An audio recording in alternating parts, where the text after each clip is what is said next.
오늘도 예고편 보고 이야기 시작하겠습니다. 여보세요?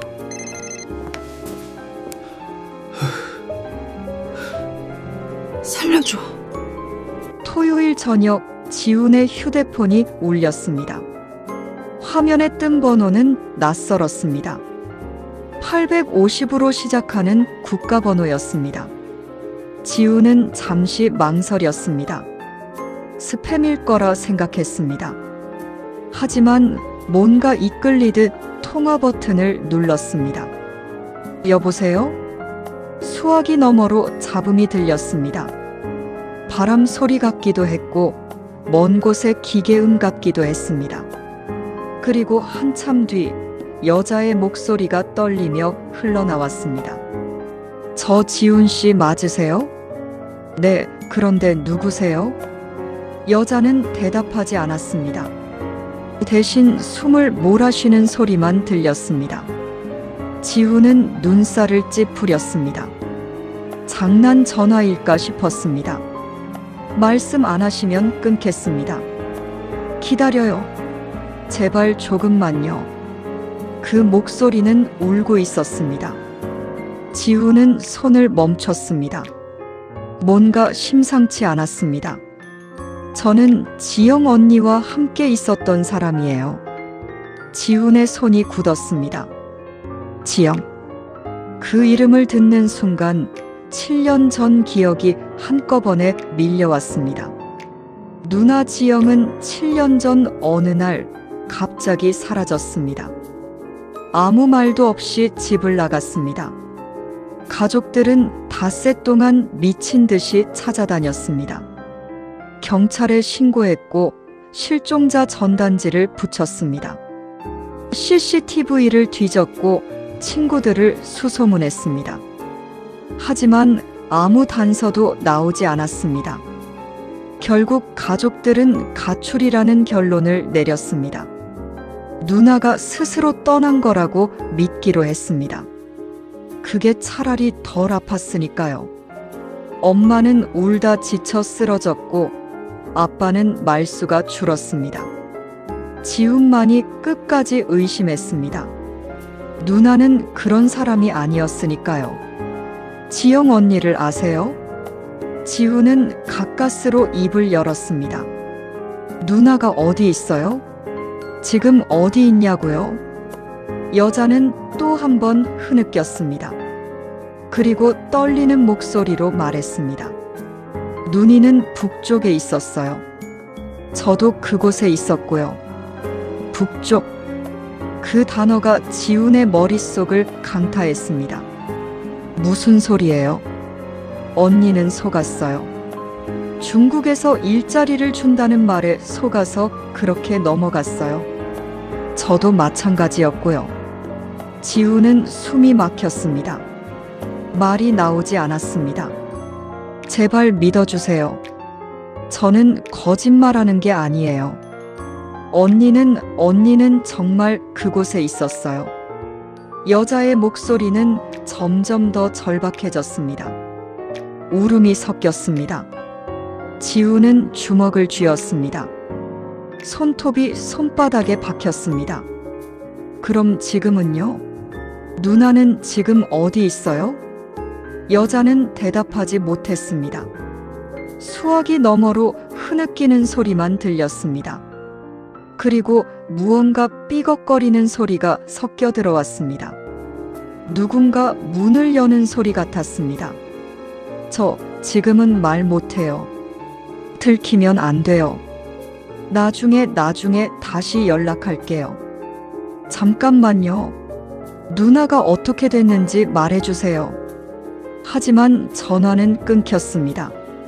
지훈은 휴대폰을 들고 그대로 얼어붙었습니다. 방 안은 고요했습니다. 창밖으로 차 지나가는 소리만 희미하게 들렸습니다. 그는 천천히 자리에서 일어났습니다.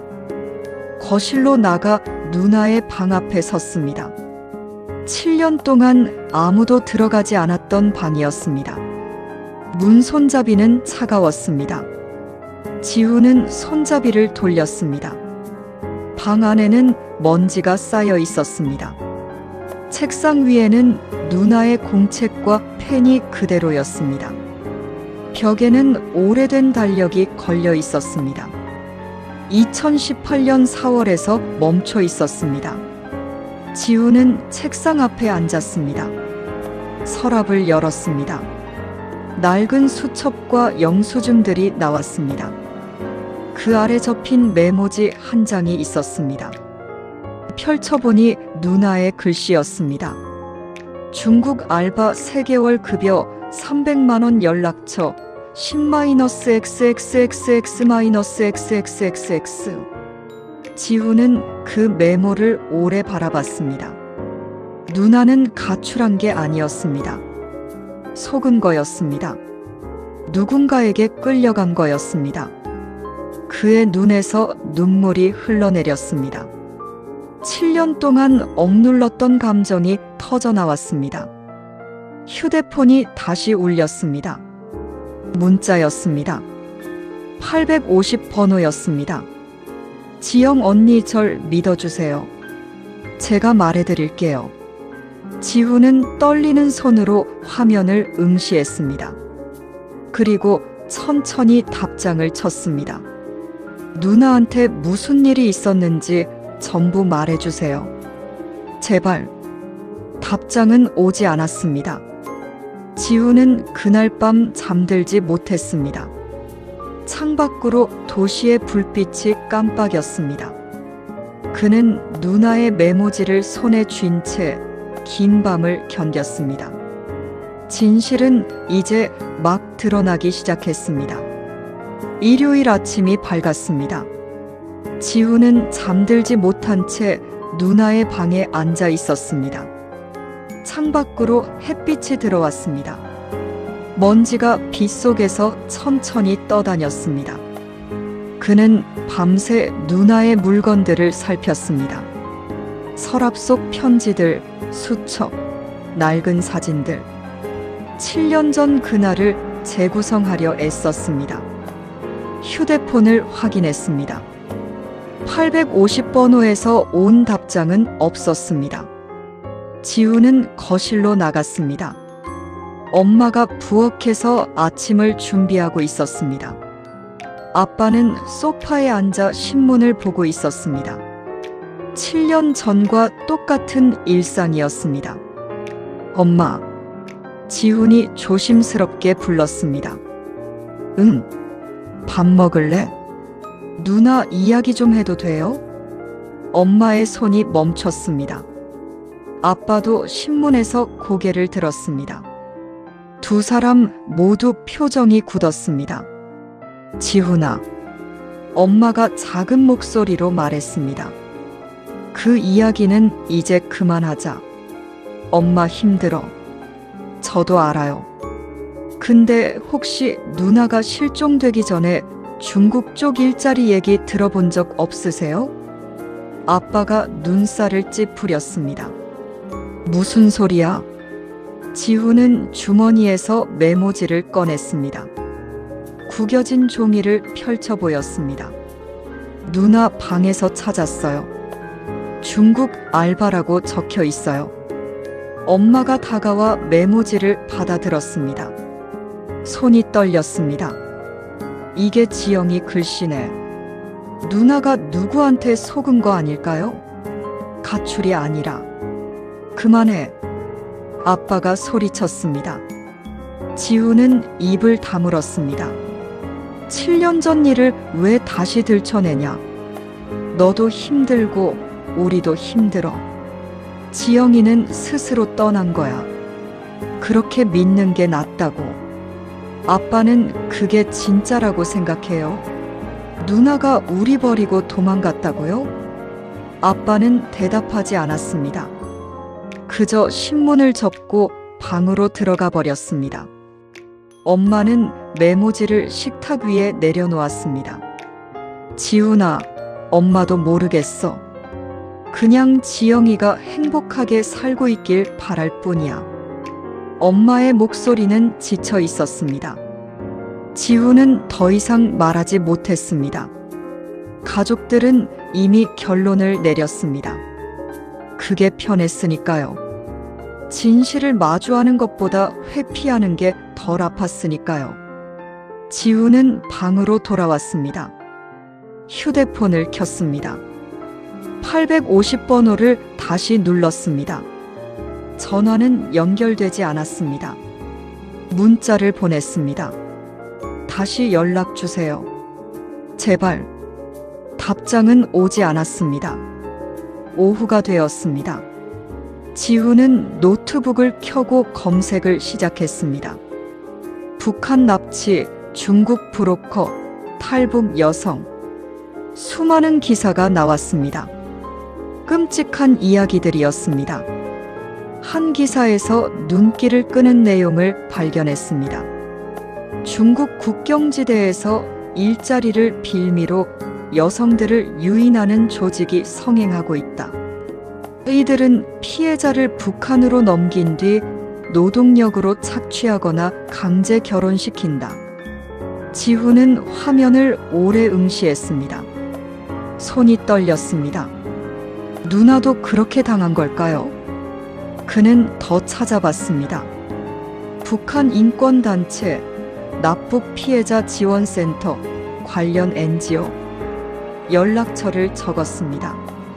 하지만 선뜻 전화를 걸지 못했습니다. 신고하면 어떻게 될까요? 누나를 찾을 수 있을까요? 아니면 그저 기록만 남고 끝날까요? 그리고 무엇보다 라희는 어떻게 될까요? 전화를 건 그 여자. 그녀도 위험에 처해 있다고 했습니다. 신고하면 그녀가 더 큰 위험에 빠질 수도 있었습니다.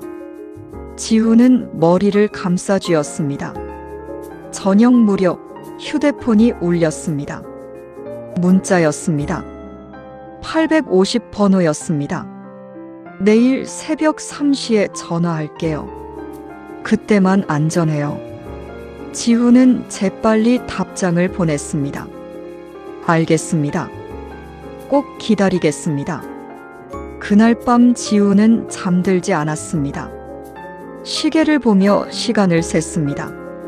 11시, 12시, 1시. 시간은 느리게 흘렀습니다. 새벽 2시 50분이 되었습니다. 지우는 침대에 앉아 휴대폰을 쥐고 있었습니다. 손바닥에 땀이 났습니다. 2시 59분. 3시 정각. 휴대폰이 울렸습니다. 지우는 즉시 받았습니다. 여보세요? 지훈 씨. 라희의 목소리였습니다. 어제보다 더 작고 떨렸습니다. 저 지금 말할 수 있어요. 하지만 올해는 안 돼요. 괜찮아요. 천천히 말씀해 주세요. 라희는 숨을 고르며 말했습니다. 저도 지영 언니처럼 속았어요. 중국에서 식당 일 시켜준다고 해서 따라갔죠. 근데 국경을 넘자마자 잡혔어요. 브로커들한테요. 지우는 이를 악물었습니다. 그리고 북쪽으로 넘어갔어요. 단련대라는 곳에 갇혔어요. 거기서 언니를 만났죠. 누나가 거기 있었어요? 네. 언니는 저보다 먼저 와 있었어요. 많이 야위어 있었어요. 아팠어요. 지훈의 가슴이 조여왔습니다. 언니는 항상 지훈 씨 얘기를 했어요. 동생한테 미안하다고, 부모님한테 죄송하다고. 매일 울었어요. 그럼 지금은요? 누나는 지금 어디 있어요? 라희는 한참 침묵했습니다. 수화기 너머로 흐느끼는 소리가 들렸습니다. 언니는 더 이상 거기 없어요. 지훈의 숨이 멎었습니다. 무슨 뜻이에요?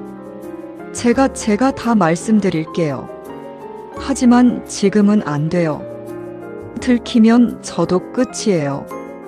전화 너머로 무언가 떨어지는 소리가 들렸습니다. 라희가 급하게 속삭였습니다. 누가 와요? 끊을게요. 잠깐만요. 하지만 전화는 끊겼습니다. 지우는 어둠 속에 혼자 남았습니다. 창밖은 고요했습니다. 세상은 잠들어 있었습니다. 그는 휴대폰을 꽉 쥐었습니다. 눈물이 흘러내렸습니다. 누나는 죽은 걸까요? 아니면 다른 곳으로 옮겨진 걸까요? 지우는 알아야 했습니다. 진실을 알아야 했습니다. 그는 노트북을 켜고 저장해둔 연락처를 다시 꺼냈습니다. 북한 인권단체, 납북자 가족협의회. 망설임 끝에 메일 한 통을 보냈습니다. 제 누나가 7년 전 실종됐습니다. 북한에 있었다는 연락을 받았습니다. 도와주세요. 메일을 보내고 나서 지우는 창밖을 바라봤습니다. 동이 트고 있었습니다. 긴 밤이 끝나고 있었습니다. 하지만 지훈의 싸움은 이제 막 시작되었습니다. 월요일 오전이었습니다. 지훈은 회사에 병가를 냈습니다. 집중할 수 없었습니다. 모든 게 멈춘 것 같았습니다. 메일함을 열었습니다. 북한 인권단체에서 답장이 와 있었습니다. 안녕하세요. 저희 단체 상담사 김민수입니다. 전화 주시면 상담 도와드리겠습니다. 지우는 번호를 눌렀습니다. 몇 번의 신호음 뒤 남자의 목소리가 들렸습니다. 여보세요, 김민수입니다. 저 어제 메일 보낸 사람인데요. 네, 기억합니다. 누나분이 실종되셨다고요? 네. 7년 전에요. 근데 최근에 북한에 있었다는 연락을 받았습니다. 김민수는 잠시 침묵했습니다. 혹시 연락 온 번호가 850으로 시작했나요? 맞아요. 어떻게 아셨어요? 그쪽 번호는 북한 국제전화 코드입니다. 보통 일반인은 사용하기 어렵죠. 특수한 경로가 있거나 허가받은 사람만 쓸 수 있어요. 지훈의 가슴이 두근거렸습니다. 그럼 라희라는 사람도 위험한 상황일까요? 라희요? 그 사람이 전화권 사람인가요? 네. 자기도 단련대에 있었다고 했어요. 김민수의 목소리가 낮아졌습니다. 지훈 씨, 혹시 지금 신고하실 생각 있으세요? 그게 신고하면 라희 씨가 위험해질까 봐요. 맞습니다. 신고하는 순간 북쪽에서 감지할 가능성이 높아요. 전화 추적이나 감청이 들어갈 수 있거든요. 지우는 입술을 깨물었습니다. 그럼 전 어떻게 해야 하죠? 일단 라희 씨와 연락이 유지되는지 확인하세요. 그리고 가능하면 구체적인 정보를 더 얻어야 합니다. 누나분의 상태, 위치, 경위 같은 거요. 알겠습니다. 전화를 끊고 나서 지우는 한참 멍하니 앉아 있었습니다. 라희는 언제 다시 연락할까요? 무사할까요? 오후 2시가 지났습니다. 휴대폰이 울렸습니다. 문자였습니다. 지금 통화 가능해요. 10분밖에 없어요. 지우는 즉시 전화를 걸었습니다.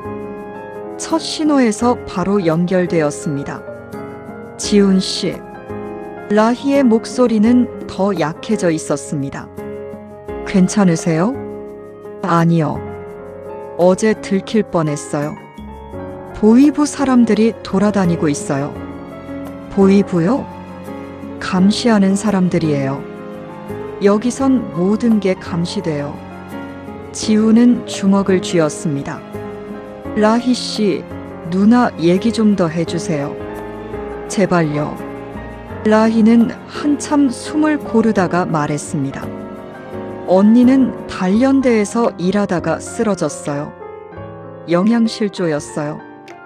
약도 없었고 치료도 못 받았어요. 그럼 저는 옆에 있었어요. 언니가 제 손을 잡았어요. 그리고 말했어요. 라희야, 내 동생한테 미안하다고 전해줘. 내가 바보 같았다고. 속아서 여기 왔다고. 지훈의 눈에서 눈물이 쏟아졌습니다. 언니는 계속 울었어요. 지훈이가 나 기다리고 있을 텐데. 엄마 아빠도 걱정하실 텐데. 그렇게 말하면서요. 그래서 누나는 어떻게 됐어요? 라희의 목소리가 떨렸습니다. 언니는 더 버티지 못했어요.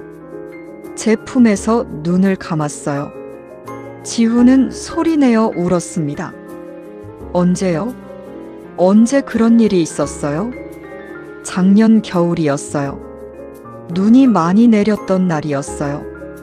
왜 이제야 말씀하시는 거예요? 저도 도망쳐 나오려고 했어요. 하지만 실패했어요. 다시 잡혔고 더 심한 곳으로 보내졌어요. 거기서 겨우 살아남았어요. 라희는 흐느꼈습니다. 언니의 마지막 부탁을 지키고 싶었어요. 지훈 씨한테 전하고 싶었어요. 언니가 가족을 버린 게 아니라는 걸요. 지훈은 바닥에 주저앉았습니다. 온몸에 힘이 빠졌습니다. 지훈 씨, 네. 언니를 기억해 주세요. 언니는 끝까지 가족 생각했어요. 저도 누나 계속 생각했어요. 매일요. 라희는 조용히 울었습니다. 수화기 너머로 바람 소리가 들렸습니다. 라희 씨, 어디 계세요? 지금 안전한 곳이에요? 아니요. 여기는 안전한 곳이 없어요. 그럼 탈출할 순 없나요? 불가능해요. 국경은 너무 멀고 감시가 심해요. 저도 언젠가는. 라희의 목소리가 끊겼습니다. 라희 씨, 누가 와요?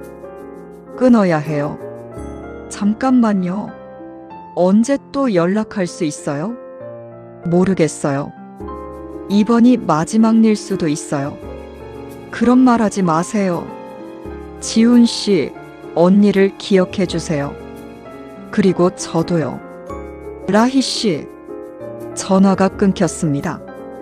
지훈은 휴대폰을 바닥에 내려놓았습니다. 손이 떨렸습니다. 눈물이 멈추지 않았습니다. 누나는 죽었습니다. 7년 동안 기다렸던 누나는 돌아오지 못했습니다. 북쪽 어딘가에서 추운 겨울날 혼자 눈을 감았습니다. 지훈은 무릎을 안고 울었습니다. 시간이 얼마나 지났을까요? 지훈은 고개를 들었습니다. 창밖은 어두워지고 있었습니다. 그는 휴대폰을 집어들었습니다. 김민수의 번호를 찾았습니다. 하지만 전화를 걸지 못했습니다. 신고하면 라이는 어떻게 될까요? 그녀도 누나처럼 끝나는 걸까요? 지훈은 휴대폰을 내려놓았습니다. 대신 노트를 꺼냈습니다. 펜을 들었습니다. 그리고 적기 시작했습니다. 누나는 가출한 게 아니었다. 속아서 잡혀간 거였다. 7년 동안 우리는 진실을 몰랐다. 누나는 끝까지 우리를 생각했다. 라이는 위험에 처해 있다. 나는 그녀를 구할 수 없다. 하지만 기억할 수는 있다. 지훈은 펜을 멈췄습니다. 그리고 마지막 한 줄을 적었습니다. 나는 이 이야기를 끝내지 않을 것이다. 밤이 깊어갔습니다. 지훈은 창밖을 바라봤습니다. 어디선가 불빛이 깜빡였습니다. 누군가는 따뜻한 집에서 저녁을 먹고 있을 것입니다. 누군가는 가족과 웃고 있을 것입니다. 하지만 누군가는 어둠 속에 갇혀 있었습니다. 누나처럼, 라이처럼. 지훈은 다짐했습니다. 이 이야기를 세상에 알리겠다고. 누나의 이름을 기억하겠다고. 라희가 목숨 걸고 전한 진실을 헛되이 하지 않겠다고. 휴대폰 화면이 켜졌습니다. 메시지 하나가 떠올랐습니다. 언니를 기억해 주세요.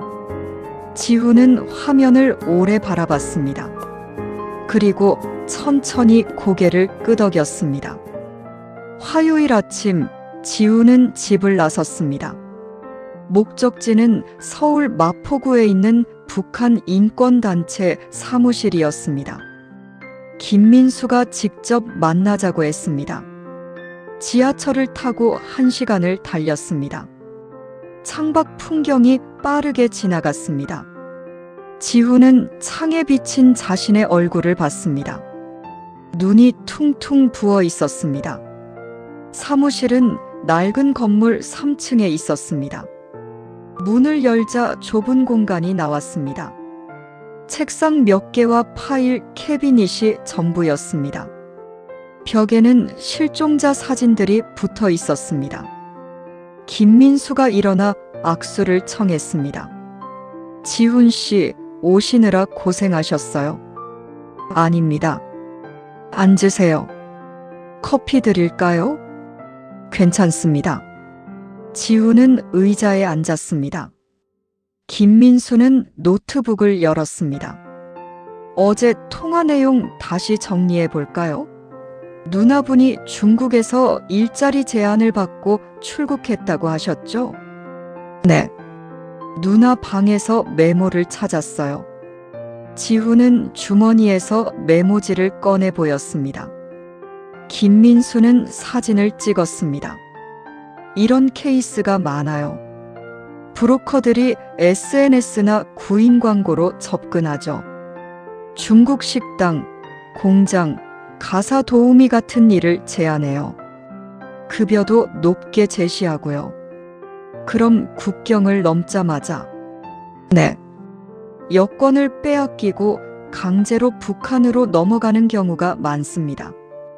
그곳에서 노동 착취나 강제 결혼을 당하죠. 지훈은 주먹을 쥐었습니다. 김민수가 물었습니다. 라희 씨는 누나분의 죽음을 직접 목격했다고 했나요? 네. 작년 겨울이라고 했어요. 구체적인 날짜나 장소는요? 그건 말 못했어요. 시간이 없어서요. 김민수는 고개를 끄덕였습니다. 이해합니다. 북쪽에서 국제전화는 매우 위험해요. 특히 단련대 같은 곳에 있다면 더욱 그렇죠.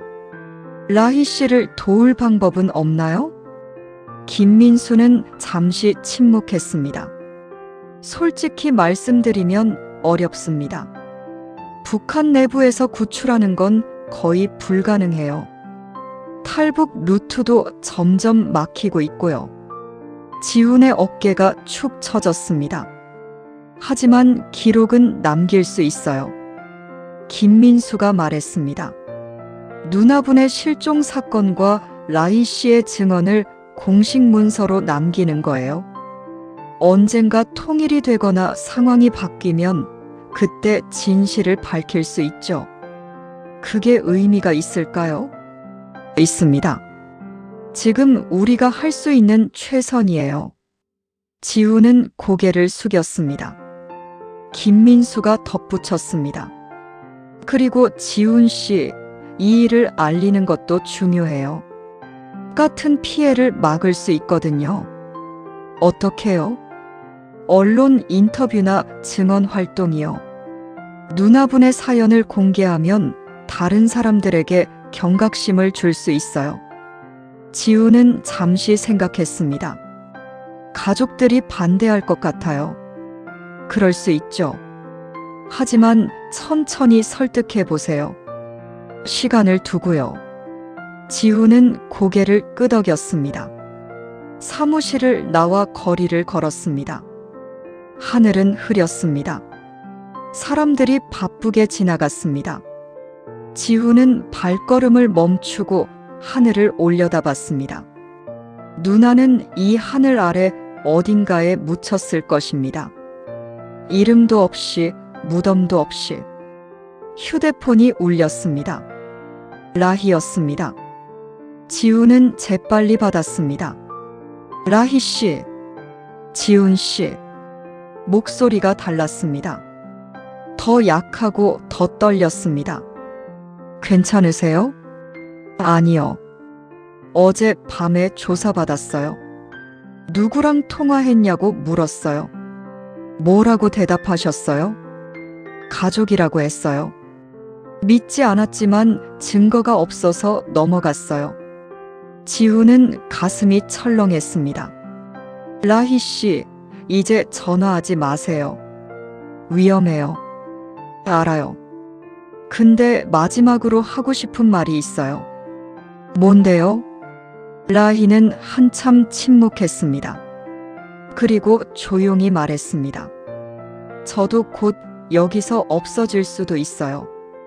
그런 말 하지 마세요. 지훈 씨, 언니를 기억해 주세요. 제발요.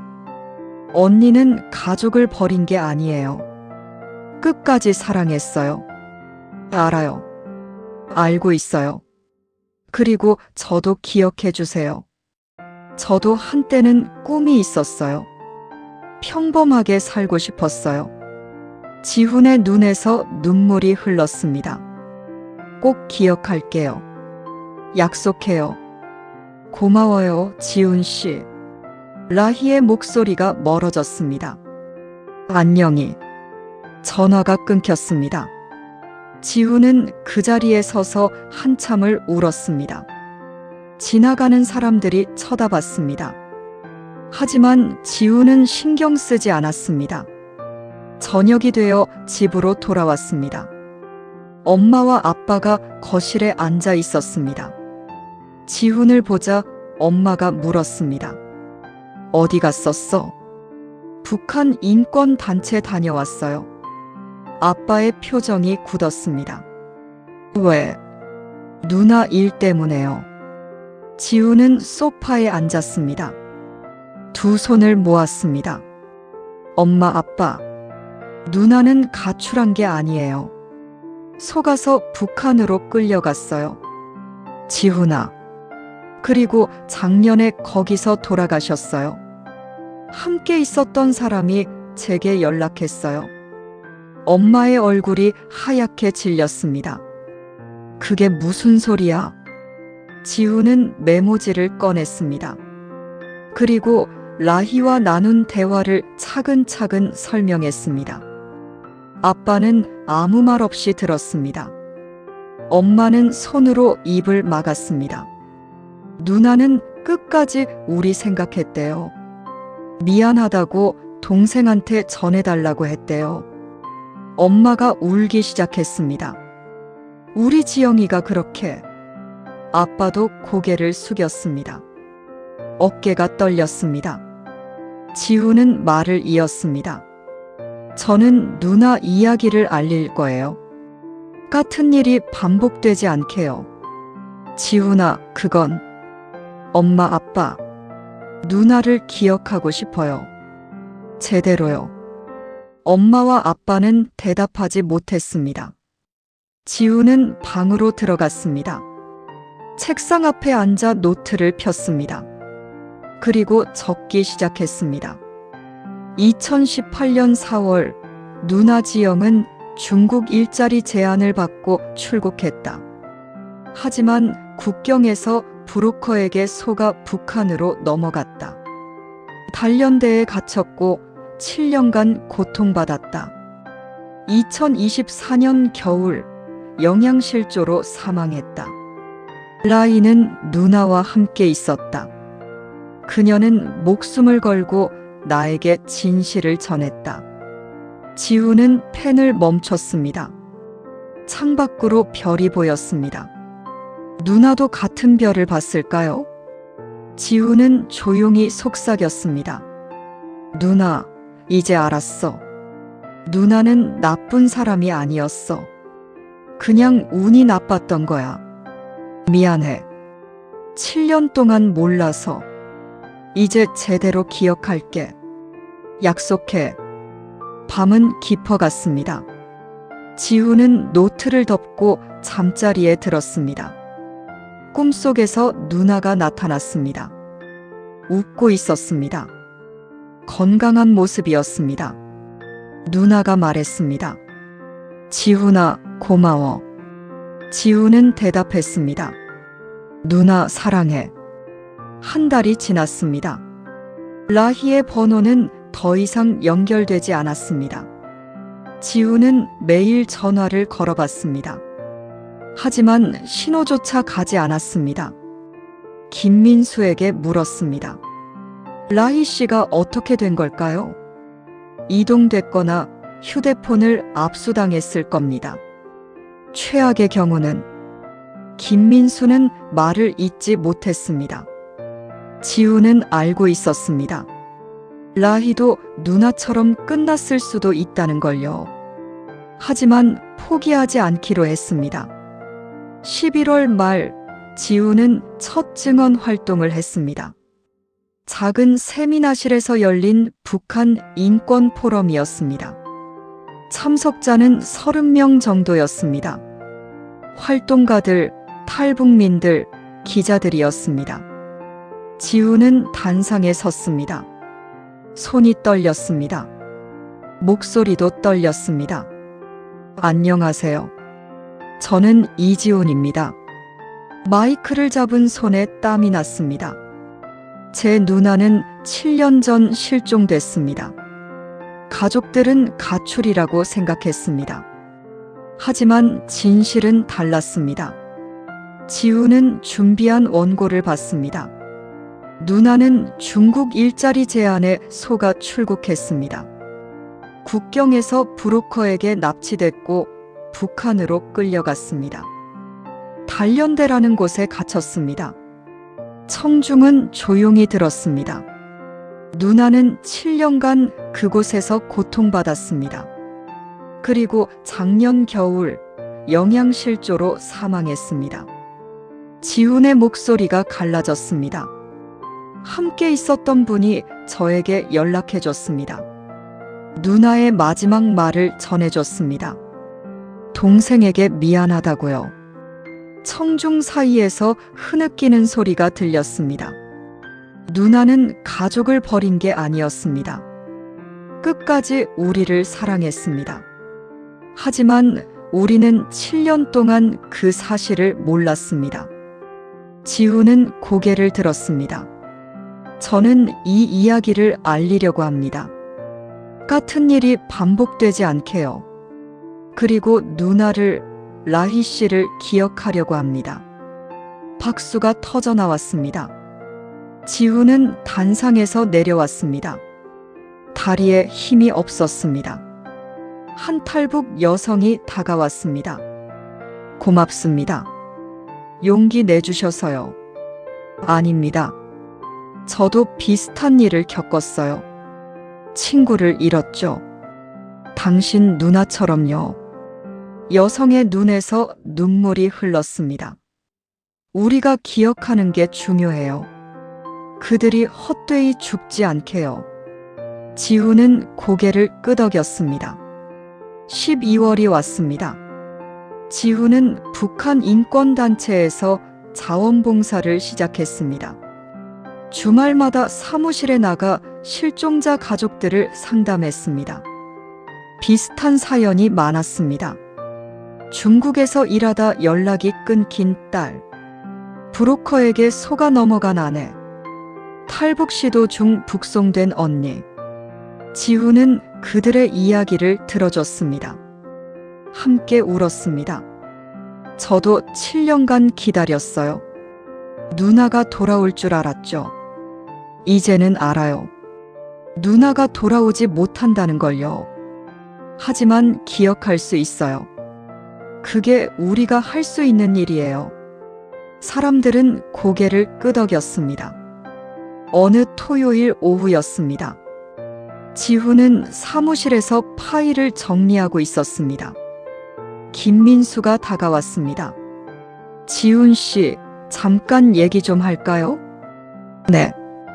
김민수는 노트북을 열었습니다. 라희 씨에 대한 정보가 좀 들어왔어요. 지훈의 심장이 뛰었습니다. 정말요? 중국 쪽 네트워크를 통해 확인했는데 라희라는 이름의 여성이 11월 초 다른 지역으로 이송됐다고 합니다. 그럼 살아있다는 건가요? 확실하진 않아요. 하지만 가능성은 있습니다. 지훈은 눈을 감았습니다.